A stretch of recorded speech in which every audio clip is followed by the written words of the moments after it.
अस्सलाम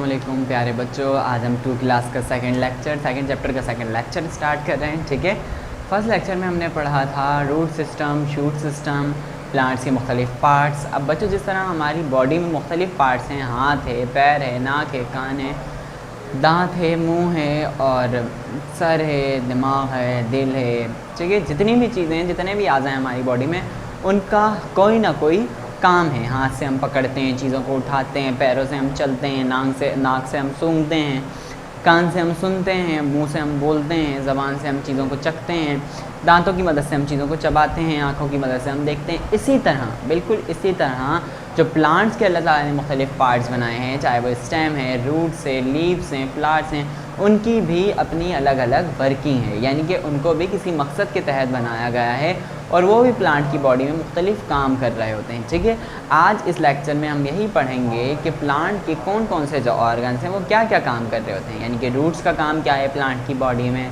स्टेम का काम क्या है प्लांट की बॉडी में, लीव्स का काम क्या है प्लांट की बॉडी में, और अगर इनमें से कोई एक चीज़ भी ना हो तो प्लांट को कितना ज़्यादा सफरिंग करनी पड़ेगी, यानी कि प्लांट्स का सर्वाइवर, प्लांट का ज़िंदा रहना कितना ज़्यादा मुश्किल हो जाएगा अगर हम प्लांट्स के रूट्स हटा दें, स्टेम हटा दें या लीव्स हटा दें। ठीक है, तो प्लांट की जो बॉडी है उसके जितने भी पार्ट्स हैं, हर कोई अपनी अपनी अलग इम्पॉर्टेंस रखता है प्लांट की बॉडी में और उसकी अलग एक वर्किंग है। ठीक है, अब डिस्कस करते हैं, हम अपने लेक्चर को स्टार्ट करते हैं। सबसे पहले बात करते हैं बच्चों रूट्स की।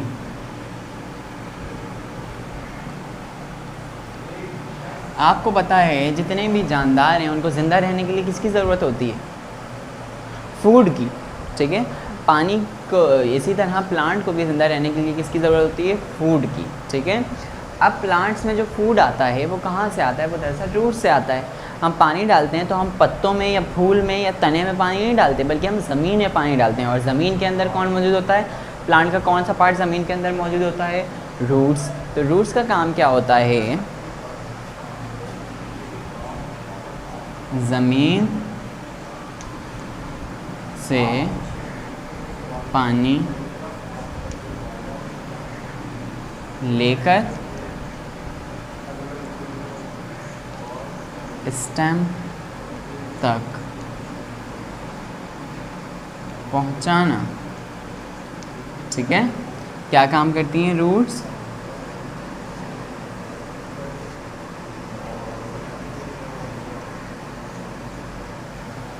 रूट्स का काम ये है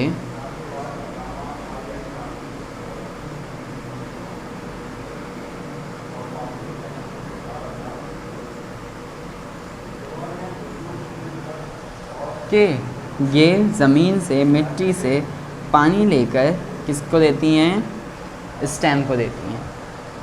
ठीक है, और स्टेम का काम क्या है? रूट्स की वर्किंग समझ में आ गई कि रूट्स प्लांट की बॉडी में क्या काम करता है। रूट्स जो है वो ज़मीन से पानी लेकर किसको देता है? स्टेम को देता है। ये ज़मीन के अंदर वाला हिस्सा है, ये ज़मीन के ऊपर वाला हिस्सा है। रूट्स ने पानी लिया और लेकर किसको दे दिया?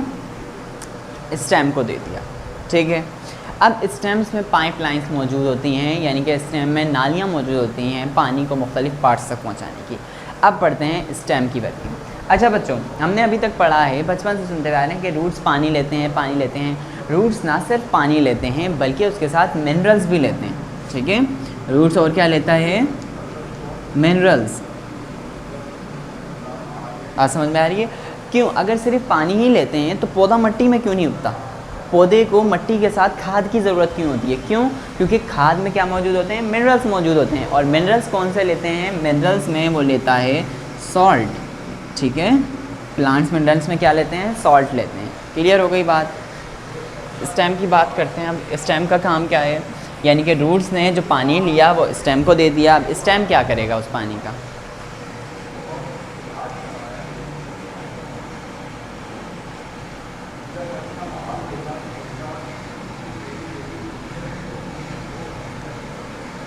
स्टेम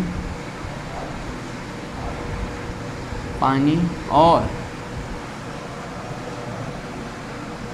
मिनरल्स को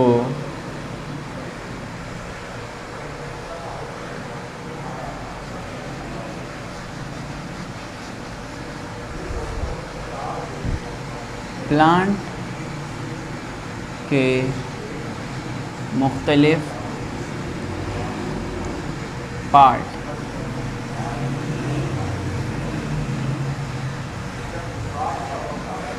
जैसे कि लीफ, फ्लावर,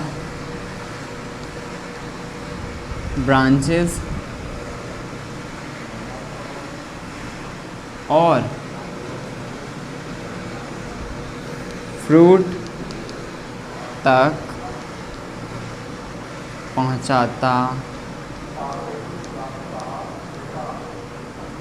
है। क्लियर हो गया? ठीक है। लीफ यानी पत्ते, फ्लावर यानी फूल, ब्रांचेस यानी शाखें। ठीक है, शाखें जैसे कि ये आपका दरख्त है, ठीक है, इसमें से पत्ते नहीं निकल रहे बल्कि पत्ते जो है वो इसकी डंडियों में से निकल रहे हैं। ये जो डंडियां हैं दरख्त की, ये क्या कहलाएंगी? ये कहलाएंगी ब्रांचेस, शाखें। ठीक है, क्लियर हो गया? शाखें, ब्रांचेस क्या हैं? अच्छा, अब बच्चों ये जो स्टेम है ये सबसे पहले खाना कहाँ तक पहुँचाता है? सबसे पहले ये पहुँचाता है लीफ तक। ठीक है, लीफ का काम क्या होता है? स्टेम की वर्किंग समझ में आ गई कि इसका काम क्या है? फूड को और मिनरल्स को, मिनरल्स जो है वो खाना है और जो वाटर है वो पानी है। प्लांट के लिए भी पानी, जिस तरह हमारे लिए पानी होता है उसी तरह प्लांट के लिए भी पानी पानी ही होता है, यानी कि वो भी उसको पानी के तौर पर यूज़ करते हैं। फूड के लिए वो मिनरल्स का यूज़ करते हैं। ठीक है, अब जो है स्टेम का काम होता है इसको मुख्तलिफ पार्ट्स तक पहुँचाना। सही है। अब लीव्स का काम क्या है? मेन वर्किंग, लीव्स भी तो इंक्लूड है ना। लीव्स की बात करते हैं।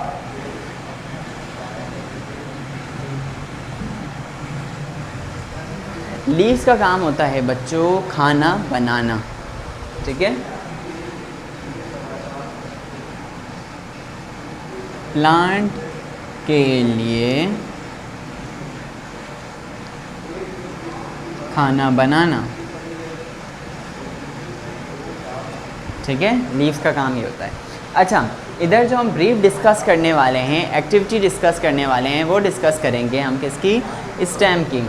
पेज नंबर 9 पर आप देखो तो आपको दो एक्टिविटीज़ नज़र आएंगी। एक एक्टिविटी में उन्होंने क्या किया है, एक गिलास लिया, उसमें पानी भरा और उसके ऊपर रख दी एक प्याज। जब वो प्याज रखी थी उसमें ना रूट्स थे ना उसका कोई स्टेम था, लेकिन जब वो प्याज पानी में डूबी रही तो क्या हुआ कि उसका जो रूट वाला साइड था उसने पानी लेना शुरू किया और पानी लेने की वजह से वहाँ पे जो रूट्स थी वो फ्रेश हुई और वो बढ़ना शुरू हो गई। और आपको दूसरी डायग्राम में वो रूट्स बड़ी नज़र आ रही होंगी और ऊपर से एक छोटी सी स्टेम भी निकलती हुई नज़र आ रही होगी। बात समझ में आ रही है?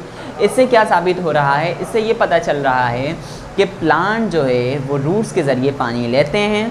ठीक है, और जब ये पानी लेते हैं तो ये कहाँ तक पहुँचाते हैं? तने तक पहुँचाते हैं। यानी कि अगर रूट्स ना हों तो प्लांट को पानी नहीं मिलेगा। और बच्चों, जब प्लांट को पानी नहीं मिलेगा तो प्लांट सर्वाइव कर पाएंगे? नहीं सर्वाइव कर पाएंगे। क्यों? क्योंकि जब प्लांट को पानी नहीं मिलेगा तो उनका खाना तैयार नहीं होगा। जब उनका खाना तैयार नहीं होगा तो वो मुरझा जाएंगे, क्योंकि दिन जानदारों को ज़िंदा रहने के लिए किसकी ज़रूरत होती है? फूड की ज़रूरत होती है। ठीक है, अब बच्चों हम कहते हैं कि हमें कैसे पता चलेगा कि स्टेम जो है वो मुख्तलिफ पार्ट्स तक खाना पहुँचाता है? रूट्स का तो समझ में आ गया ऊपर वाली डायग्राम से। स्टेम की बात करते हैं हम कि हमें कैसे पता चलेगा स्टेम जो है वो मुख्तलिफ पार्ट्स तक खाना पहुंचाता है या पानी जो वो हासिल करता है रूट से वो पहुंचाता है। तो इधर इन्होंने एक एक्टिविटी दी आपको। इसमें क्या किया है उन्होंने? टिश्यू के फ्लावर्स बनाए हैं और उन फ्लावर्स को किससे अटैच कर दिया है? प्लांट से। ठीक है, यानी कि प्लांट की जो डंडी होती है वो डंडी लेके उन्होंने उसके साथ उन फ्लावर्स को अटैच कर दिया है। ठीक है, अब जो अटैच किया है उन्होंने इन फ्लावर को और इस डंडी को किस में डुबो दिया है? कलरफुल पानी में, कलरफुल वाटर में। आपको इधर दो कलर के वाटर नज़र आ रहे हैं, एक ब्लू और एक रेडिश। ठीक है, थोड़ा सा रेड रेड सा। अब आप देखते हो कि ये जो इन्होंने टिश्यू के फ्लावर्स बनाए थे ये वाइट कलर के थे, लेकिन आप नीचे वाली डायग्राम में देखो तो ये फ्लावर्स कैसे हो रहे हैं? जो इन्होंने ब्लू जार में रखे थे, ब्लू पानी में रखे थे, वो फ्लावर्स ब्लूइश हो रहे हैं। ठीक है, फ्रोजी फ्रोजी से हो रहे हैं। क्यों? क्योंकि स्टेम जो है पानी सक कर रहा है, स्टेम पानी ले रहा है और कहाँ तक पहुँचा रहा है? उस फ्लावर तक पहुँचा रहा है, क्योंकि स्टेम का काम ही यही है मुख्तलिफ पार्ट्स तक पानी पहुँचाना। अब पार्ट ऊपर जो भी मौजूद है वो उधर पानी पहुँचा रहा है, यानी कि अगर हम फ्लावर हटा दें तो वो पानी क्या होगा? गिरेगा। ऊपर से वो पानी गिरेगा। बात समझ में आ रही है? लेकिन इधर हमने क्या लगाया हुआ है, हमने लगाया हुआ है टिश्यू फ्लावर लगाया हुआ है। टिश्यू फ्लावर लगाने की वजह से वो पानी टिश्यू फ्लावर में जा रहा है और आप देखो वो पूरे फ्लावर में फैल के, और वो कैसी शक्ल दे रहा है, वो जो शक्ल दे रहा है वो है फ्रोज़ी, यानी कि कलर उसका कैसा आ रहा है, फ्रोज़ी कलर आ रहा है। इसी तरह रेड पानी का जो जार है उसमें भी यही हो रहा है। बात समझ में आ रही है? ये दोनों एक्टिविटी हमें रूट्स और स्टेम की वर्किंग को एक्सप्लेन कर रही हैं। ठीक है क्लास वर्क की तरफ चलते हैं अब।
रूट्स का प्लांट में क्या काम है?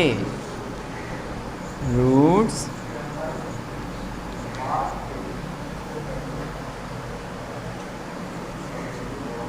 ज़मीन से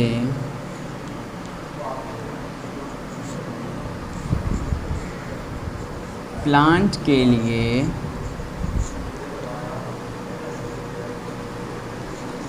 पानी लेते हैं।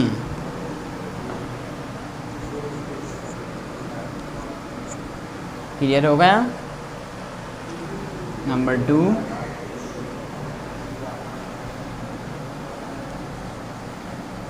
लीव्स क्या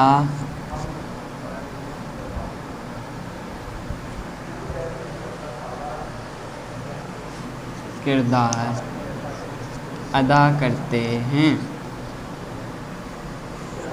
बच्चों लीव्स का सबसे इम्पोर्टेंट काम होता है, ठीक है। स्टेम जो पानी पहुंचाता है वो दरअसल लीव्स तक पहुंचाता है।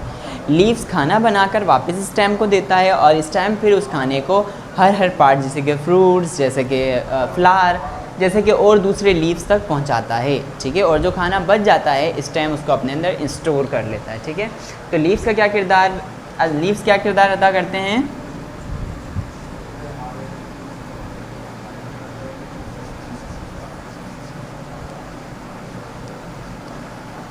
लीव्स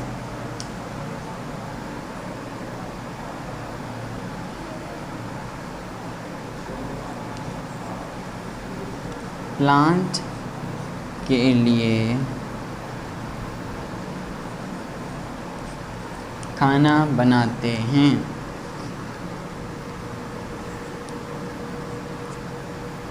ठीक है, क्लियर हो गए दोनों क्वेश्चन? ये था आपका आज का हमारा क्लास वर्क, ठीक है।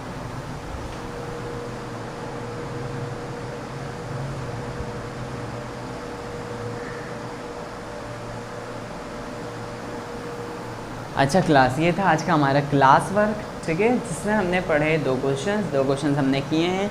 आपने राइटिंग का ख्याल करते हुए दोनों क्वेश्चंस को समझकर उनके क्वेश्चन उतारने हैं, उनका आंसर उतारना है, और उसके बाद जब आप इसको कंप्लीट कर लो तो फिर आपने अपना होमवर्क नोट डाउन करना है, ठीक है।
ठीक है।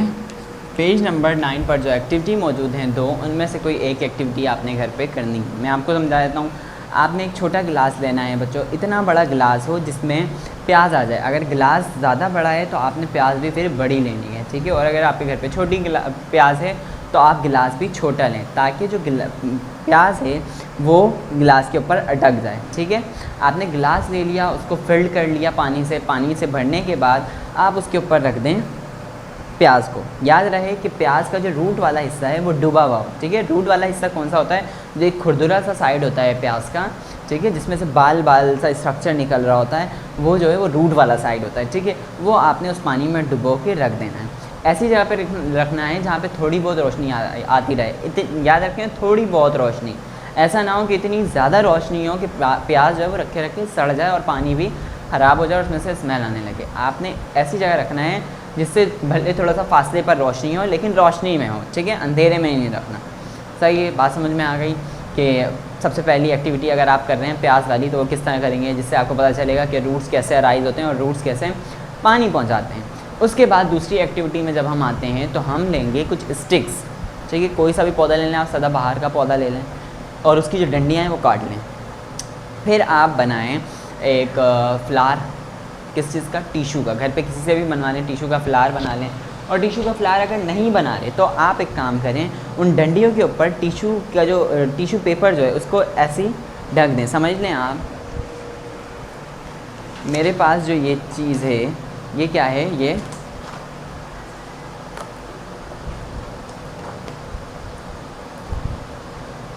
ये जो है ये टिशू पेपर है, ठीक है। आपने क्या करना है, वो जो डंडियाँ खाती हैं आप उस डंडियों को टिशू पेपर पे इस तरह लगा दें, ठीक है। इस तरह लगाकर, यानी कि ये डंडी की नोक कौन सी वाली? ऊपर वाली जो स्टेम वाला साइड है, यूँ लगाकर, ठीक है। और आप इसको थोड़ी देर पकड़े रहेंगे। टिशू आपको पता है बहुत हल्का होता है, पानी की वजह से वो उस पर चिपक जाएगा। उसके बाद आप इसको थोड़ी देर सुखा दें। जब ये ऊपर से सूख जाए, आप ऐसे करके 4-5 फूल बनाएं और बनाने के बाद इनको कलरफुल वाटर में, जो कलर आपके पास मौजूद हो उसमें, नहीं तो घर पे बड़े बहन भाइयों की अगर इंक वगैरह की बोतल हो तो उसमें से थोड़ी सी इंक एक गिलास में मिलाकर आप इन स्टेम्स को उस गिलास में डिप कर दें। जब आप इन स्टेम्स को उस गिलास में डिप कर देंगे और 1-2 दिन बाद देखेंगे, ठीक है, ज़रूरी नहीं है उसी टाइम आपको ये कलर चेंज करता नज़र आएगा, 1-2 दिन तक छोड़ दें तो आप देखोगे कि इस टिशू के ऊपर जो है, जो भी कलर आपने यूज़ किया था पानी में, वो कलर इस टिशू के ऊपर वाज़ा हो रहा होगा, ठीक है क्लास। ये है दूसरी एक्टिविटी। इन दोनों में से जो एक्टिविटी आपको सही, अच्छी, आसान और मज़ेदार लगे आप वो घर पे कर सकते हैं। इंशाल्लाह अगले लेक्चर में हम फ्रूट्स और फ्लावर के बारे में पढ़ेंगे। जब तक के लिए अल्लाह हाफ़िज़।